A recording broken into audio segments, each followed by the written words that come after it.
Hello everyone, कसे आहात सगळे? आज इथं आपण खूप टेस्टी असा राजमा बनवलेला आहे. खूप चविष्ट डिश आहे आणि खूप हेल्दी अशी आहे आणि एकदम इझी बनणारी आहे. खूप लवकर झटकिप्पट अशी रेसिपी आहे. तर बघा इथे काय केलेलं, कुकरमध्ये तेल टाकलेलं 2 पळ्या. नंतर तुम्हाला सांगते मोठी विलायची, 2 छोट्या विलायच्या अशा थोड्याशा क्रश करून टाकलेल्या. नंतर तुम्हाला सांगते जिरंसुद्धा टाकलेलं. नंतर ही जे दालचिनीचा तुकडा म्हणतात, दालचिनीच म्हणतात म्हणजे कन्फर्म नाही. हां, तर ते टाकलेलं. नंतर 2 तेजपत्ते मी इथे टाकलेले आणि मग नंतर तुम्हाला सांगते इथे मी टाकलेला राजमा.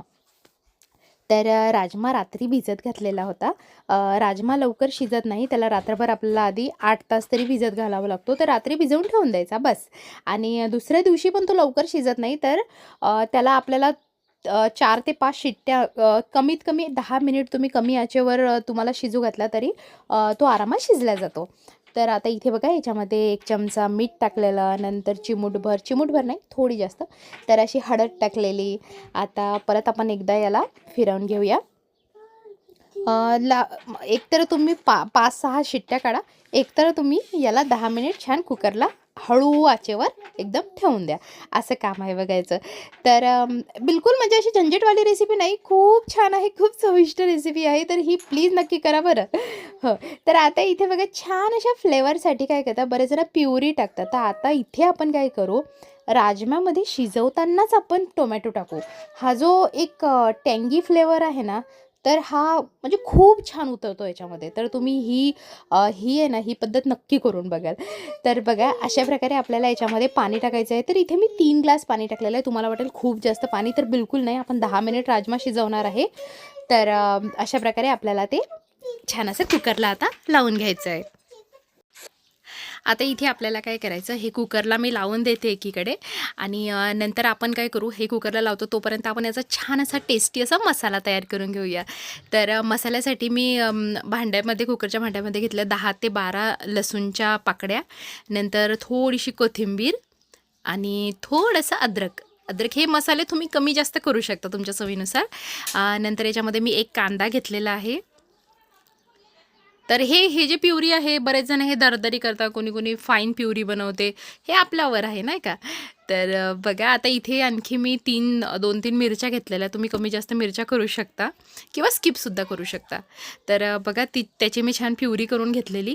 नंतर इथे मी परत कढईला 3 पळ्या तेल घेतलेलं आणि 2 चमचे मी तूप घेतलेलं. इथे तुपाचा खूपच सुंदर फ्लेवर इथे येतो, तर तूप बिलकुल स्किप करू नका, आवर्जून टाका. आणि मग इथे मी आधी जिरं टाकलेलं होतं, पण थोडंसं जिरं आपण इथे सुद्धा टाकू. आणि मग आपण जी प्युरी तयार केलेली होती ना, जे आपण मिश्रण तयार करून घेतलेला, मसाला तयार करून घेतलेला, तो मसाला आपल्याला इथे टाकायचा आहे. आणि हा मसाला खूप छान 6 ते 7 मिनिट आपल्याला आता हा परतून घ्यायचा आहे. तर इथे मसाल्यामध्ये थोडं पाणी जास्त झालं होतं प्युरी करताना. तर अशा प्रकारे आपल्याला हा मसाला चांगला 6-7 मिनिट आपल्याला छान परतून घ्यायचा आहे. तर आपल्याला छान बघा आता इथं बघू शकता तुम्ही तेल वर आलेलं आहे. तर अशा प्रकारे आपल्याला छान 6-7 मिनिट हा मसाला झाला, की आता आपण याच्यामध्ये आपले जे ड्राय मसाले आहेत ते आपण ॲड करू. हे बघा, हे छान असा परतून झालेला आहे. खूप छान मसाल्याचा वास पण सुटलेला होता, खूप छान. तर बघा आता आपल्याला काय करायचं आहे, इथे मी आधी आपण हळद टाकलेली होती, पण आता इथे थोडं जास्त प्रमाणात हळद टाकू. नंतर इथे मी लाल तिखट टाकलेलं आहे. लाल तिखट इथे मी घेतलेलं आहे 4 चमचे. तर 4 चमचे हे आमच्या चवीनुसार घेतलेलं आहे. तुम्ही इथे तुमच्या चवीनुसार कमी जास्त तिखट तुम्ही बिलकुल करू शकता. आणि मग नंतर इथे घेतलेला आहे थोडासा गरम मसाला आणि इथे मी घेतलेला आहे चिकन मसाला. नेहमीप्रमाणे सांगते, चिकन मसाल्यामध्ये बिलकुलही कोणतेही इन्ग्रेडियंट चिकनचे असं काही नसते. ते मसाला आहे तयार केलेला. तर बिनधास्त तुम्ही टाकू शकता आणि प्लीज टाका. खूप छान, खूप सुंदर अशी चव येते. नंतर थोडंसं मीठ आणि मग 1 चमचा कसुरी मेथी अशी छान हातावर चोळून मी याच्यामध्ये टाकली आणि परत हा मसाला आपल्याला 2 ते 3 मिनिट छान असा परतून घ्यायचा आहे. तेलामध्ये तिखटची आपली म्हणजे जे तिखट आपण लाल तिखट टाकलं त्याची आपल्याला भाजलेली चव आली पाहिजे त्याकरता. नंतर मग 2-1 मिनिट झालं की मसाला न जळू देता आपल्याला काय करायचं, जे कुकरला मिक्सरच्या भांड्यात जे थोडासा मसाला राहिला होता त्याच्यामध्ये मी थोडंसं पाणी टाकून ते सुद्धा पाणी टाकून दिलं त्याच्यामध्ये मसाल्यामध्ये आणि एक वेळेस परत फिरवून घेतलेलं. आता इथे थोडं मला पाणी कमी वाटलं तर मसाला शिजू द्यायला, तर मी अगदी म्हणजे जवळपास तुम्हाला सांगते अर्धा ग्लास, तर अर्धा ग्लास मी इथे पाणी टाकलेलं आहे आणखी. हे बघा, आत्ताच मी पाणी टाकलेलं पण नव्हतं, थोडंसंच टाकलेलं, पण तरीही तेल वर यायला लागलं कारण मसाला आधी पण आपला छान शिजला गेलेला होता. तर इथे बघा अर्धा ग्लास जवळपास अर्ध्याच्या पण कमी मी थोडंसं पाणी टाकलेलं आणि हा मसाला आणखी आपल्याला शिजू द्यायचा आहे. तोपर्यंत आपला भात शिजवून घ्या, आपल्या चपात्या शिजवून घ्या, चपात्या भाजून घ्या, बनवून घ्या. तर आपल्याला जे बाकीचं करायचं आहे बस ते साईडला करत जावा. तर बघू शकता तुम्ही, इतकं सुंदर मसाला बघा, काय तरी आलेली आहे. आत्ताच तुम्ही तरी बघू शकता काय मसाला शिजला आहे. हा चांगला 6-7 मिनिट मी मसाला शिजवलेला होता बरं का. तर खूप म्हणजे वासच असा घरात छान येत होता ना, खूप सुंदर. तर ही भाजी खरंच, खरंच, खरंच आवर्जून करा. म्हणजे खूप चविष्ट भाजी होती. म्हणजे नॉनव्हेजपेक्षा पण चविष्ट असं समजा तुम्ही. खूप सुंदर भाजी होते. व्हेजिटेरियनसाठी तर खूपच छान. तर बघा अशा प्रकारे मसाला बघू शकता तुम्ही, काय मसाला झाला आहे आपला. हा मसाला आपण चपातीसोबत पण घेऊ शकतो खायला, पण आपल्याला याची बनवायची आहे भाजी. तर आपला राजमा बघा अशा प्रकारे शिजलेला आहे. आपल्याला थोडासा दाबला तरी आपल्याला हा शिजला पाहिजे, बस असा आपल्याला राजमा पाहिजे. याच्यापेक्षाही तुम्ही जास्त ओव्हर कुक पण करू शकता, पण तो काही एवढा छान नाही लागणार कारण आता आपल्याला आणखी या भाजीमध्ये शिजवायचा असतो. हे जे मसाल्याचा फ्लेवर आहे याच्यामध्ये घालायचा असतो, त्याच्यामुळे एवढा शिजलेला बरा आहे नाही का, म्हणजे ठीक आहे, जास्त ओव्हर कुक पण नको झालेला. तर बघा अशा प्रकारे आता जे जो कुकरमध्ये जो शिजवलेला राजमा होता तो राजमा आपल्याला याच्यामध्ये टाकून घ्यायचा आहे. आता इथे तुम्हाला सांगते, तुम्हाला असं वाटेल हे आता खूप खूप पाणी झालेलं आहे, तर असं बिलकुल नाही. हे तुम्हाला आता वाटते आता आपल्याला आणखी शिजवायचं म्हणलं ना, तर मग आता हे पाणी बिलकुल सगळं पाणी आटून जाणार आहे. तसं तुम्ही म्हणजे तुम्हाला रस्सा किती पाहिजे, कशासोबत खाता याच्यावर डिपेंड करते. पण तरीसुद्धा राजमा म्हणलं ना, तर ती ग्रेव्ही थोडीशी अशी घट्ट घट्ट ग्रेव्ही छान लागते, अशी एवढी पातळ ग्रेव्ही छान नाही लागत. तर हे भाजी बघा, हे पाणी पाणी दिसतंय ना, ते हे खूप छान असं शिजू द्यायचं आहे आपल्याला. आता हा तुम्हाला सांगते मी जवळपास 10 मिनिट तरी हे शिजू दिलं होतं. याच्यात मला थोडंसं चव बघितली, थोडं मीठ कमी वाटलं तर मी याच्यामध्ये थोडंसं मीठ ॲड केलं.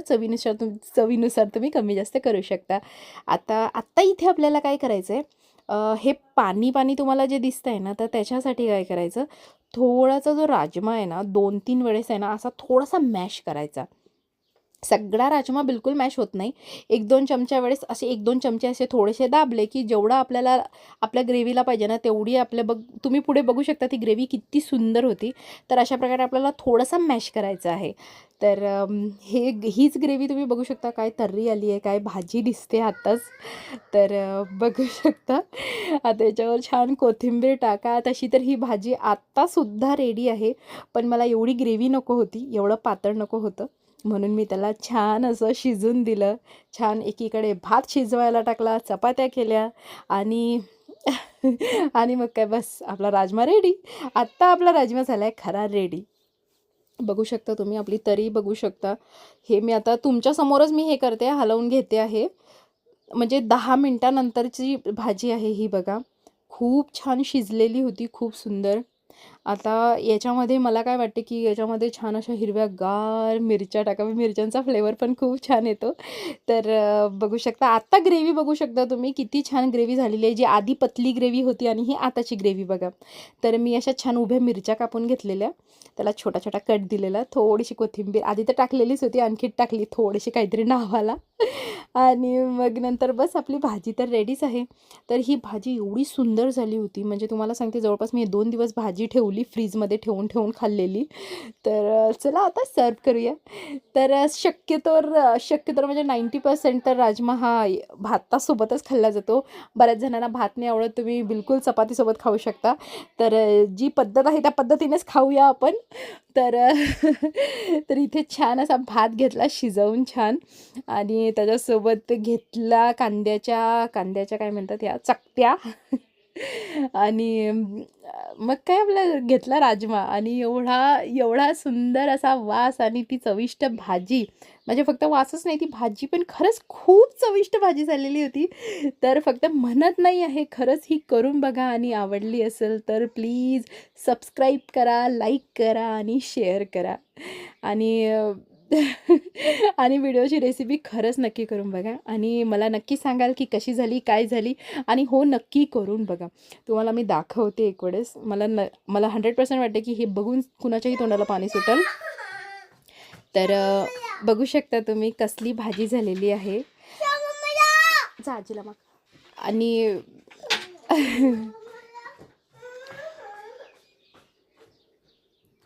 बघू शकता तुम्ही, ज्यालाही म्हणजे ज्याला तोंडाला चव नाही ना, हे नक्की करून बघा. Thank you so much.